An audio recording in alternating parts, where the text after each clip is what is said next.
Ruth is the founder and director of the Friendly Spike Theatre Band, a collective of performers, writers, musicians, etc., of varying abilities. Ruth, in my humble opinion, is a bright light. So here's your stool. Thank you. I'm wondering if I could get an assistant to help me up. Yeah. Thank you. Thank you. Hello, everybody. It's such an honor to be here. Now, as a founder and a director of the Friendly Spike Theatre Band, a mad disability people's theatre in Toronto, I've had the privilege of working with many poets throughout the years to enrich and enliven our various plays and presentations, most of which are based on historical events, all of which strive toward social justice and cultural inclusion. For example, this first poem, written by none other than Honey Novick with our collective, was published in Not the Same Old Story, Alter Narratives of the Friendly Spike Theatre Band. This is my story. It is a fact. I am real and I can act. All of us together are the Friendly Spike Theatre Band. Pay attention, listen. We hope you understand.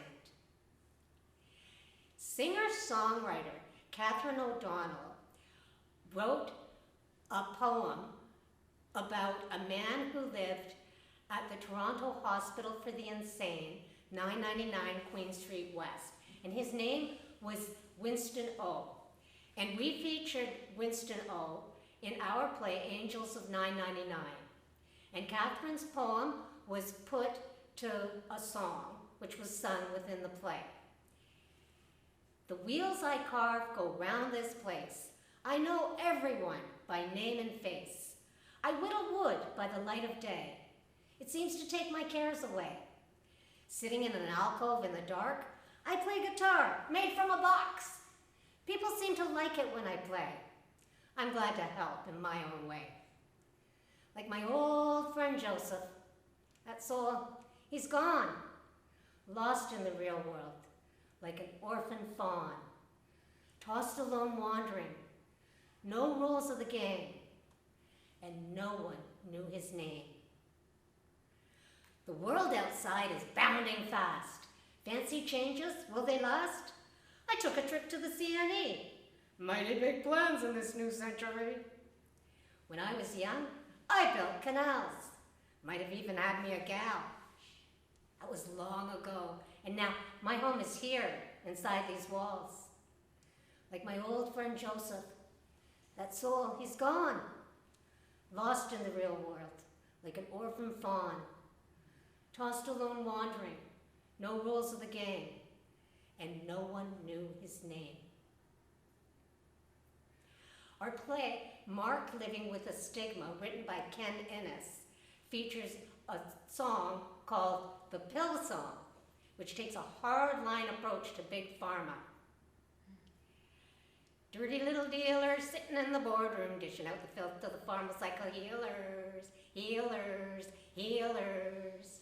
I know a man, his name is Lily, Eli Lilly is his name. Hangs around the schoolyard pushing little pillies, might as well be crack cocaine. A pill, a pill, a pill for every ill. Every pill you take will take away your will. A pill, a pill, a pill for every ill. Every pill you take will take away your will. Siva is a man pushing Ritalin to kiddies, Ritalin is sure to dull the brain.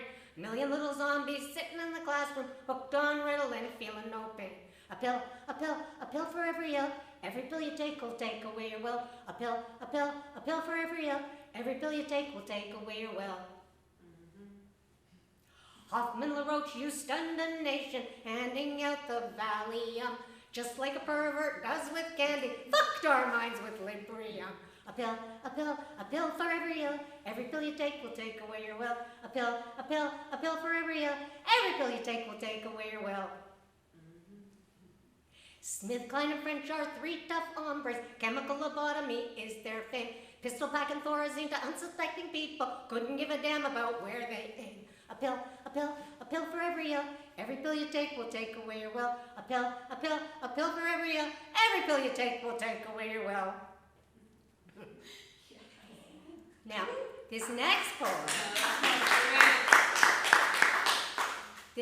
poem, written by Dawn Whites, an absolutely amazing social justice activist and actor who passed away recently, although his soul will live on forever, like Joe Hill. He will never die. And Dawn wrote a poem that was published in one of our theater programs about Edmund Hugh. Now, you may remember Edmund Hugh was a former medical student and a homeless psychiatric survivor who was shot and killed on the Spadina bus by Toronto police. And Dawn wrote, "My name is Edmund Wei Kong Yu. I tried and died fighting racist cops, fascist shrinks, classist landlords. I am your brother. I am your comrade. I am your spirit. So don't forget me." We won't forget you. We can't forget you. Now, Dawn's friend, the late, great Mel Starkman, wrote this next poem, which was a through line for our production, The Walls Are Alive with the Sounds of Mad People, which is a lively tour around the patient-built wall at Queen and Shaw. Historical plaques surround the wall, telling the story of the patients who built it. And this is on the present grounds of CAMH, which used to be the Toronto Hospital for the Insane. And Mel's song, which I will recite as a poem now, went like this. "We are survivors departed, denizens of old 999. Off to work they had us carted, on starch food we dined. Of our own arduous making, from fields, barns, and stable, we gathered orders not forsaking, to the degree we were able. Men and women, we labored. As slaves for pay, there was none. Well, the government used us and savored, saving by the sweat of our brow. Moral therapy was in the air, as justification for being in prison. Never seemed quite fair. To this day, many of us can envision. The walls will not fall. A vestige still stands for all to see. These plaques to us recall the dignity of you and me. The walls are alive with the sounds of the mad, whose incarceration makes them sad. We do honor them as family.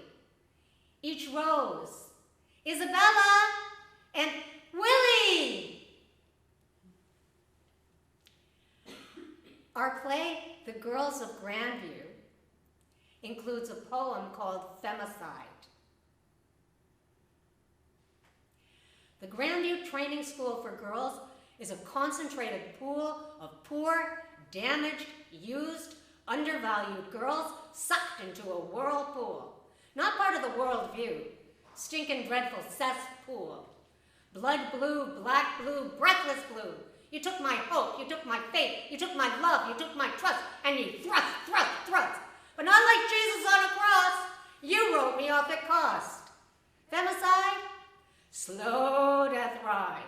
Cruel. Femicide, slow death ride. 40 years and on the rise. I've been dead more than alive.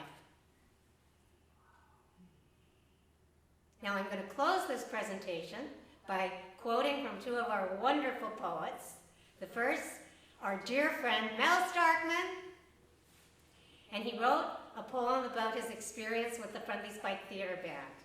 And one of the verses goes like this.